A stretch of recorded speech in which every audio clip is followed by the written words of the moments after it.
Hello all, welcome to iDream Career Path. This is Chiranjeevi, Competitive Exams Mentor.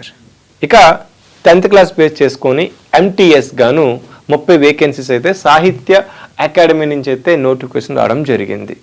మరి దీనికి వివరాల్లోని పూర్తి వివరాలు, ఎవరెవరు అర్హులు, ఏ పోస్టులు ఉన్నాయి, ఇంపార్టెంట్ డేట్స్ ఏంటి, ఎలా అప్లై చేసుకోవాలి, ఇలా పూర్తి వివరాలు ఈ వీడియోలో చూద్దాం. సో ఓవరాల్గా మీకైతే నోటిఫికేషన్ ఇంకా ఇది షార్ట్ నోటిఫికేషన్ అండి.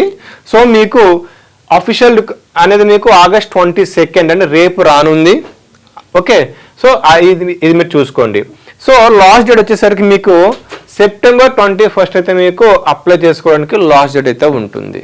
అంటే ఎప్పుడైతే మీకు August 22 నుంచి September 21 వరకు నియర్లీ 1 మంత్ అయితే మీకు ఉంటుంది. సో మీరు అప్లై చేసుకోవచ్చు.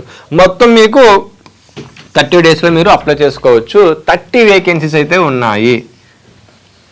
సో ఇందులో మీకు చూసుకున్నట్లయితే ఇందులో మీకు డిప్యూటీ సెక్రటరీ ఉన్నాయి, అదేవిధంగా మల్టీ టాస్కింగ్ స్టాఫ్ ఉన్నాయి. ఇలా మీకు హయ్యర్ లెవెల్ నుంచి లోవర్ లెవెల్ వరకు అన్ని ఉద్యోగాలు అయితే నోటిఫికేషన్స్ అయితే ఉన్నాయన్నమాట.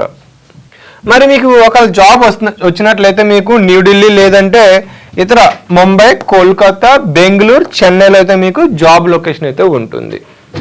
సో ఇక నెక్స్ట్ ఎలిజిబిలిటీ క్రైటీరియా చూసుకున్నట్లయితే, ఎడ్యుకేషనల్ క్వాలిఫికేషన్ చూసుకున్నట్లయితే మీకు మినిమం మీకు పోస్ట్ గ్రాడ్యుయేషన్ అండ్ డిగ్రీతో పాటు మీకు జూనియర్ క్లర్క్లకు అయితే మీకు ఇంటర్ అయి ఉండాలి. దీంతో పాటు MTS పోస్టులకు అయితే 10th క్లాస్ సరిపోతుంది. అంటే ఎవరైతే 10th క్లాస్, అదేవిధంగా +2, ఇక UG అంటే అండర్ గ్రాడ్యుయేట్ అండ్ PG చేస్తుంటారో పోస్ట్ గ్రాడ్యుయేట్, వీలైతే వేకెన్సీస్ ఉన్నాయన్నమాట. ఇక ఇందులో మీకు ఏజ్ లిమిట్ విషయానికి వస్తే మినిమం 18 ఇయర్స్ నుంచి 50 ఇయర్స్ అయితే మీకు ఏజ్ లిమిట్ అనేది ఉండాలి. ఇక నెక్స్ట్ ప్రొఫెషనల్ ఎక్స్పీరియన్స్ అడుగుతున్నారండి. ఎవరైతే సీనియర్ రోల్స్ ఉన్నాయి, డిప్యూటీ సెక్రటరీ లేదంటే అసిస్టెంట్ ఎడిటర్, ఈ సీనియర్ లైబ్రరీన్ అసిస్టెంట్కి మీకు ఎక్స్పీరియన్స్ ఉంటే కనుక మీకు ఫస్ట్ ప్రియారిటీ మీకే ఇస్తారనమాట. ఈవెన్ ఫ్రెషర్స్ అప్లై చేసుకోవచ్చు, కానీ మీకు ఎడిటర్గా కానీ సీనియర్ లైబ్రరీ అసిస్టెంట్కి కానీ మీకు ఏమన్నా ఏమంటారు ఎక్స్పీరియన్స్, అనుభవం ఉంటే కనుక మీకు ఫస్ట్ ప్రియారిటీ, మొదటి ప్రాధాన్యత మీకే ఇస్తారు. సో చూడండి, ఇక్కడ క్లియర్ కట్గా వేకెన్సీస్ ఏ ఉన్నాయో చూద్దాం ఒకసారి. డిప్యూటీ సెక్రటరీ, ఇది జనరల్ అడ్మిషన్, ఇందులో ఒక వేకెన్సీ ఉంది. కానీ శాలరీ విషయానికి వస్తే ఇన్ హ్యాండ్ మీకు నియర్లీ 80,000 నుంచి 2 lakhs వరకు అయితే మీకు ఇన్ హ్యాండ్ శాలరీ రావడం జరుగుతుంది. నెక్స్ట్ దీంతోపాటు అసిస్టెంట్ ఎడిటర్కి 1 వేకెన్సీ ఉంది. దీనికి కూడా మినిమం 70,000 నుంచి 1.7 lakh వరకు అయితే మీకు ఇన్ హ్యాండ్ శాలరీ వస్తుంది. ఇక నెక్స్ట్ సీనియర్ లైబ్రరీ, అదేవిధంగా ఇన్ఫర్మేషన్ అసిస్టెంట్ సంబంధించి 2 వేకెన్సీస్ ఉన్నాయి. దీనికి శాలరీ 50K నుంచి 1 lakh వరకు అయితే మీకు శాలరీ అయితే వస్తుంది. ఇక నెక్స్ట్ జూనియర్ ట్రాన్స్లేషన్ ఆఫీసర్కి 1 వేకెన్సీ, అదేవిధంగా టెక్నికల్ అసిస్టెంట్, ప్రోగ్రామ్ అసిస్టెంట్, వీటికి సంబంధించి ఈచ్ 1 వేకెన్సీ ఉన్నాయి. దీనికి శాలరీ యావరేజ్గా చూసుకున్నట్లయితే మీకు 50K నుంచి 1 lakh వరకు అయితే మీకు శాలరీ వస్తుందండి. ఇక నెక్స్ట్ ఏదైతే పబ్లికేషన్ అసిస్టెంట్ ఉంటాయో, పబ్లికేషన్స్ అంటే సాహిత్య అకాడమీ సంబంధించినటువంటి పబ్లికేషన్స్ ఉంటాయి కదా, దానికి అసిస్టెంట్ పోస్టులు గాను 5 వేకెన్సీస్ ఉన్నాయి.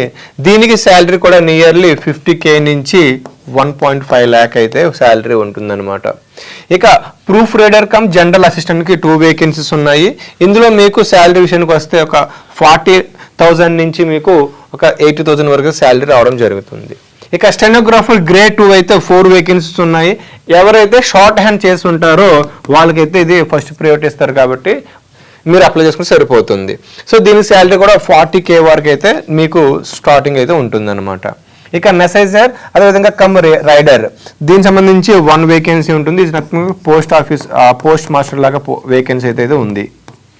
Next van driver, junior clerk, ఈ యొక్క 5 వేకెన్సీస్ ఉన్నాయి. వీటి శాలరీ నియర్లీ 40K అయితే దీనికి కూడా శాలరీ ఉంటుందండి. ఇక next multi tasking MTS staff సంబంధించి 6 వేకెన్సీస్ ఉన్నాయి. దీనికి శాలరీ నియర్లీ 35K వరకు అయితే ఉంటుంది. సో ఓవరాల్ 30 వేకెన్సీస్ రావడం జరిగిందండి. సో ఎవరైతే వీటికి సంబంధించినటువంటి మీకు ఏమైనా ఎక్స్పీరియన్స్ ఉంటే కనుక మీరు అప్లై చేసుకోవచ్చు. ఎప్పటి నుంచి 22 ఆగస్ట్ నుంచి September 21 వరకు మీరు అప్లై చేసుకోవచ్చు. సో ఫర్దర్గా నోటిఫికేషన్ వచ్చిన తర్వాత ఎలా అప్లై చేసుకోవాలి, జాబ్ రోల్స్ ఏముంటాయి, ఇలా పూర్తి వివరాలు కూడా ఇంకొక వీడియో చేస్తాను. అదేవిధంగా సెలక్షన్ ప్రొసెసర్ ఏ విధంగా ఉంటుందనేది కూడా నేను మీకు ఫర్దర్ వీడియోలో అయితే చేస్తాను. సో రేపటి నుంచి మీకు అప్లికేషన్ ప్రాసెస్ స్టార్ట్ అవుతుంది కాబట్టి సో దానికి సంబంధించిన ఇంకా పూర్తి వివరాలు రావాల్సి ఉంది. వచ్చిన తర్వాత నేను ఒక ప్రత్యేకంగా వీడియో చేస్తాను. So thank you all. ఈ వీడియో నచ్చినట్లయితే లైక్ చేసి షేర్ చేయండి. And for more videos, Please subscribe to iDream. Please subscribe to iDream. Please subscribe iDream. And please subscribe to iDream. For more videos, subscribe to iDream. please like, share and subscribe to the channel. Congratulations, iDream. Subscribe to iDream. Subscribe to iDream. So subscribe to iDream Media. iDream की iDream team अंदर की huge congratulations. Please subscribe iDream Media. Please subscribe to iDream. Subscribe iDream. Please subscribe to iDream. iDream అంటే నా కళల channel subscribe చేసుకున్న నోరు తిరుగుతలేదు, మీరైతే గంట గుర్తు కొట్టండి. For more such videos, please subscribe to iDream. Subscribe to iDream. Please subscribe to iDream. Please subscribe iDream Media. Please do subscribe to iDream. Please subscribe to iDream Media. For best entertainment and information, please subscribe iDream. And don't forget to subscribe to iDream.